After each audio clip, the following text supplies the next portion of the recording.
नमस्कार रसिक प्रेक्षकांनो, तर आपण बघत आहात घरोघरी मातीच्या चुलीचा इंटरेस्टिंग असा रोमॅन्टिक असा सस्पेन्सनं भरलेला असा एपिसोड। तर इथे जानकी म्हणते बांगड्या खूप सुंदर आहेत, पण मी तुम्हाला काही गिफ्ट नाही दिलं। ऋषिकेश म्हणतोय की इतकी वर्ष तू हे घर आपल्या प्रेमाने बांधून ठेवलंयस आणि सगळ्यात महत्त्वाचं मोठं गिफ्ट तू मला दिलंयस ती म्हणजे आपली ओवी। असं म्हणत ते दोघं रोमॅन्टिक होत आहेत, जरासे एकमेकांच्या प्रती आपलं असलेलं कर्तव्य आपलं असलेलं प्रेम जागं होतं आहे। आणि तेवढ्यातच इथे छोटी ओवी येते आणि बाबांना हाकलते की बाबा तुम्ही ह्या रूममध्ये काय करताय, तुम्हाला 5 दिवस इथे यायचं नाही सांगितलंय, तुम्ही जावा। आणि जानकी ओवीला सांगते की बाबांनी मला गिफ्ट आणलं आहे। ओवी म्हणते की फक्त आईलाच गिफ्ट आणलं आहे, मला नाही आणलं। आई बांगड्या खूप छान आहेत असं ती म्हणते, बांगड्यांवरून हात फिरवते, खुशीत असते। आणि तेवढ्यातच ऋषिकेश ओवीलासुद्धा तिचं गिफ्ट देतोय, तिलासुद्धा बांगड्या देतोय आणि स्वतःच्या हाताने तो तिला इथे बांगड्या घालताना दिसतोय। खरंच बापाचं आणि मुलीचं नातं खरंच खूप वेगळं असतं, खूप प्रेमळ असतं। जानकी दोघांना, आपल्या मुलीला आणि आपल्या नवऱ्याला प्रेमाने बघतीये। ओवीला बांगड्या बघून खूप आनंद झालाय, ती उड्या मारतीये, खूप छान आहेत बांगड्या असं ते सांगते। आपल्या आईचा हात हातात घेत म्हणते आई तुझ्या आणि माझ्या बांगड्या सेम सेम आहेत, थँक्यू बाबा असं ती म्हणते। आणि तेवढ्यातच ती म्हणते की बाबा चला ना एक सेल्फी काढूया। दोघंही हसतात आणि मग सेल्फीसाठी एकत्र येतात, बांगड्या दाखवून फोटो काढतात, सेल्फी काढतायत। खूप छान इथलं वातावरण दाखवलंय, प्रेमळ असं वातावरण दाखवलंय, कंप्लीट फॅमिलीचं चित्र इथे दिसतंय। पण तेवढ्यातच इथे बघा नानासाहेब आपल्या रूममध्ये एक फोटो बघतायत। तो फोटो बघत असताना त्यांचे डोळे दुःखाने भरून येत आहेत, कुठल्या तरी अशा आठवणीने ते भरून येत आहेत। आणि तो फोटो त्यांच्या पहिल्या लग्नाचा असतो। आणि तेवढ्यातच सारंगची आई म्हणजेच त्यांची दुसरी बायको आत येताना दिसते, त्यांना येताना बघून ते फोटो लपवत आहेत। पण तेवढ्यात त्याच म्हणतात की आठवण येते ना तुम्हाला पार्वतीताईंची। तेवढ्यातच नानासाहेब म्हणतात की हो, आज जे ऋषिकेशचे लाड होत आहेत ते बघून त्यांना खूप आनंद झाला असता, ती आत्ता हवी होती असा विचार त्यांच्या मनात येतोय। आणि ती दोघं त्यांच्याविषयी बोलत आहेत। असा होता तेव्हा त्यांनी माझ्या हातात त्याला सोपवलं होतं आणि म्हणाल्या होत्या काळजी घेशील ना ऋषिकेशची, सांभाळ करशील ना त्याची आई बनशील ना असं त्यांनी विचारलं होतं मला। आणि मी सुद्धा त्यांना वचन दिलं होतं, ते वचन मी आजपर्यंत निभावतीये। त्यामुळे इमोशनल झालेली आहेत सगळे इथे। आणि मी त्यांच्या नावाने आता आपण देवळात जाणार आहे तेव्हा ओटी भरीन अशी ती इथे नानासाहेबांना सांगतायत। ते नानासाहेब म्हणतात की कधीतरी वाटतं ऋषिकेशला खरं सांगावं, पण तेवढ्यातच त्या म्हणतात की नाही ऋषिकेश माझ्यापासून लांब जाईल, त्याला हे सत्य सांगू नका, माझ्यापासून तो पोरका होईल, मला परकं करेल तो, ही भीती त्यांना वाटते। आणि त्यामुळे त्या इथे सत्य सांगण्यापासून त्यांना लांब करतायत। आणि थोड्या वेळाने दोघं एकमेकांबद्दल बोलून त्यांच्याबद्दल बोलून फोटो आत ठेवून देत आहेत।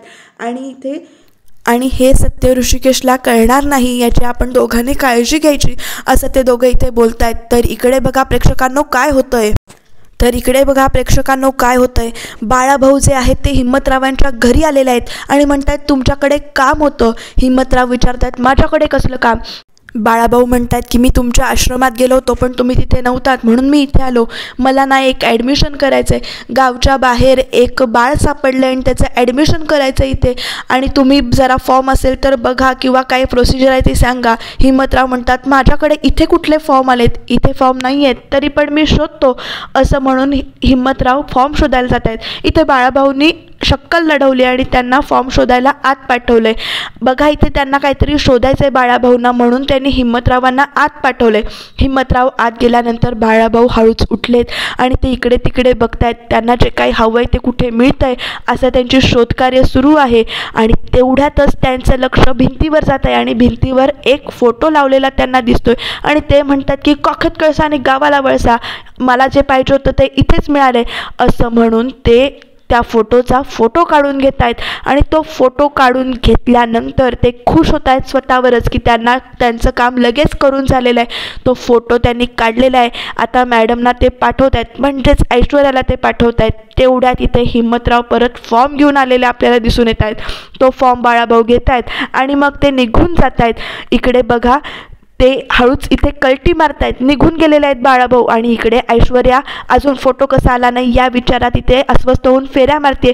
हिम्मतराव सुद्धा इकडे विचार करतात की बाळाभाऊ असे अचानक का आले असतील. आणि इकडे ऐश्वर्याला तो फोटो मिळालेला आहे. ऐश्वर्या खुश होते आणि पुढचं प्लॅनिंग करते की आता हा फोटो मला ज्या व्यक्तीपर्यंत पोचवायचा आहे त्या व्यक्तीपर्यंत मी पोचवणारच, डॅडानं सांगितलेली युक्ती मी वापरणार असं ती इथे म्हणते. आणि बाळाभाऊंना फोटो मिळाला आहे असं सांगायला ती फोन करते.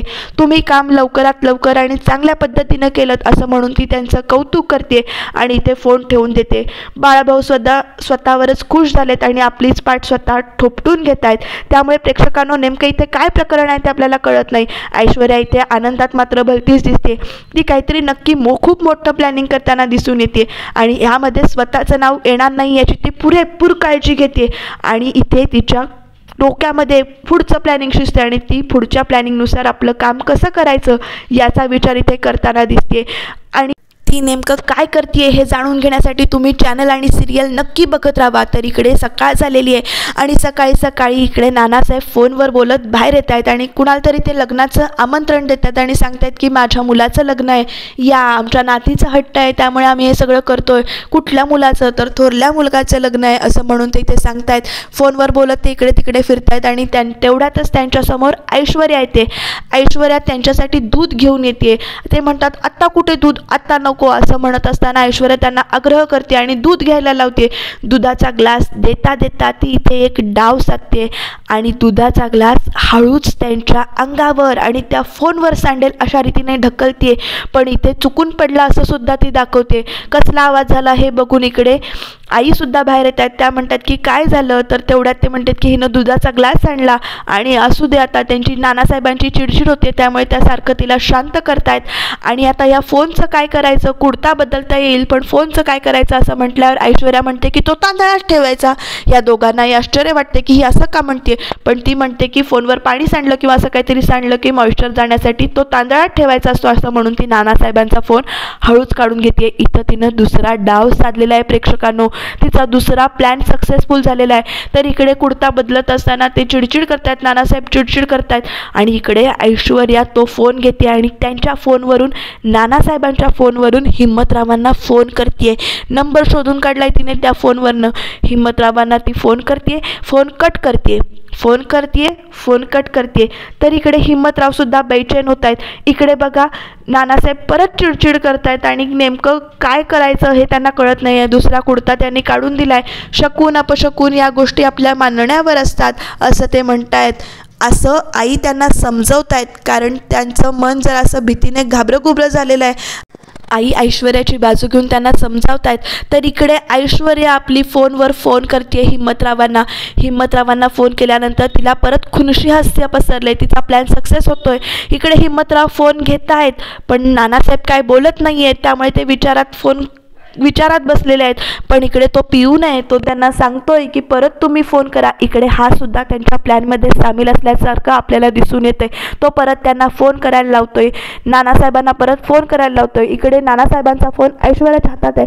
हिम्मतरावांचा फोन आलेला बघून हिम्मतरावांनी केलेला फोन बघून तिला आपलं प्लॅनिंगवर आनंद होतोय, आपला प्लॅन सक्सेसफुल होतोय असं म्हणत ती हिम्मतरावांचा फोन न उचलता फोन सायलेंटला करते. फोन वाजतोय पण ते नानासाहेब उचलत नसल्यामुळे हिम्मतराव इकडे काळजीत आहेत आणि शेवटी इकडे फोन ऐश्वर्या स्विच ऑफ करते आणि तो फोन तांदळाच्या डब्यामध्ये ठेवून देते. आता आपण केलेल्या प्लॅननुसार सगळं होणार अशा विचारात तिकडे आनंदाने खुश होऊन तांदळाच्या डब्याचं झाकण ठेवून तांदळाचा डबा जागेवर ठेवून देते. पण तिच्या डोक्यातल्या करामती आपल्याला कळून येत आहेत. तर इकडे बघा आई सगळ्यांना हाका मारत, ऋषिकेशला हाका मारत खाली बोलवत आहेत. सगळे एकत्र जमतात. जानकी म्हणते तुम्ही सांगितल्याप्रमाणे मी दोन्ही ओट्या काढलेल्या आहेत, सगळी तयारी झालेली आहे, आपण आता जाऊया असं म्हणतायत. तेवढ्यात नानासाहेब इथे आलेले आहेत. नानासाहेब आल्यानंतर सारंग त्यांची थट्टा करतोय आणि नानासाहेबसुद्धा खुश होऊन हसत चेष्टा मस्करी करतायत. आणि तेवढ्यातच बघा इथे ऐश्वर्या येते आणि म्हणते तुम्ही कुठे चाललाय. परत तिने इथे त्यांना टोकलेलं असल्यामुळे नानासाहेब परत चिडतायत. ते म्हणतात बाहेर जाताना विचारू नये, एवढं तुला कळत नाही का, असं ती म्हणते. पण तेवढ्यातच ऐश्वर्या आपली बाजू सावरून घेते आणि म्हणते की लग्नाची तुम्ही पत्रिका ठेवायला जाताना नवरी मुलीला सुद्धा सोबत घेऊन जाता का, असं म्हटल्यावर आई पण विचार करतात की बरोबर, हे आपल्या लक्षातच आलं नव्हतं, नवऱ्या मुलाला फक्त घेऊन जायचं असतं. आणि अशा रीतीने तिचा तिसरा प्लॅन इथे सक्सेसफुल झाला आहे. तिने जानकीला घरी थांबवून घेतलं आहे. सगळे बाकीचे सगळे पत्रिका ठेवायला जात आहेत आणि इथे ऐश्वर्या चांगलं वागत असल्यामुळे जानकीचं सगळी कौतुक करतायत. आणि इकडे ऐश्वर्या हसतीये, पण हे हसू आहे ते खोटं हसू आहे प्रेक्षकांनो, कारण तुम्हालाही माहिती आहे तिच्या कुरापती डोक्यात काय काय शिस्त आहे. तिचं प्लॅनिंग सक्सेसफुल झालेलं आहे, सगळी देवळात गेलेली आहेत, फक्त जानकी इथे शिल्लक राहते. आणि बघा इकडे काय होतंय, हिम्मतराव ठरल्याप्रमाणे तिच्या प्लॅनिंगप्रमाणे नानासाहेबांना भेटायला घरी आलेत. ते बेल वाजवत आहेत, जानकी दरवाजा उघडते. हिम्मतरावांना आलेलं बघून तिला सुद्धा आश्चर्य वाटतंय. हिम्मतराव इथे काळजीत आहेत की नानासाहेबांनी फोन केला आणि आता ते नाही आहेत, असं कसं होईल. जानकी सुद्धा इकडे फोन लावते, तिचा पण फोन स्विच ऑफ लागतोय. आणि तेवढ्यातच ऐश्वर्या सांगते की नानासाहेबांचा फोन तर तांदळाच्या डब्यात आहेत. असं म्हटल्यावर सगळ्यांना आश्चर्य वाटतं, पण ती जे काही घडलंय ते सांगते. आणि जानकी म्हणते की ऋषिकेश फोन घरी विसरून गेलेत, त्यामुळे आता नानासाहेबांचं काय काम होतं ते आपल्याला कळणार नाही. आणि तुम्ही असंच जाऊ नका, तुम्ही इथे बसा, मी तुमच्यासाठी सरबत करते, असं तसं जाऊ नका, असं म्हणून ती सरबत करायला आत जाते. ती त्यांच्यासाठी सरबत करून घेऊन येते. आता जानकीला हिम्मतरावांबरोबर कसं पाठवायचं याचं प्लॅनिंग ऐश्वर्याच्या डोक्यात शिरायला सुरू होतं. कारण प्लॅन तर तोच आहे की तिने तो फोटो बघितला पाहिजे. त्यामुळे ऐश्वर्या इथे काहीतरी कुरापत करते. हिम्मतरावांच्या बरोबर जानकीला जायला लागतंय. दोघं मिळून बाहेर जातात, त्यांच्या आश्रमात जातात आणि भिंतीवर तोच फोटो प्रेक्षकांना आपल्याला पाहायला मिळतोय, जो फोटो बाळासाहेबांनी ऐश्वर्याला पाठवला होता. आणि आता जानकी नेमका हा फोटो कुठला आहे हे शोधण्यासाठी तिच्या घरात येऊन नानासाहेबांच्या रूममध्ये येते. पुढच्या भागामध्ये नेमकं काय होतं हे जाणून घेण्यासाठी तुम्ही चॅनलला सबस्क्राईब करा. इथे बघा दोन्ही फोटो सारखे बघून तिच्या डोक्यामध्ये सत्य काय आहे ते शोधून काढीन असं ती निर्णय घेते, ठाम निश्चय करते. पण नेमकं काय होईल, कसं होईल हे जाणून घेण्यासाठी सिरियल नक्की बघत राहा.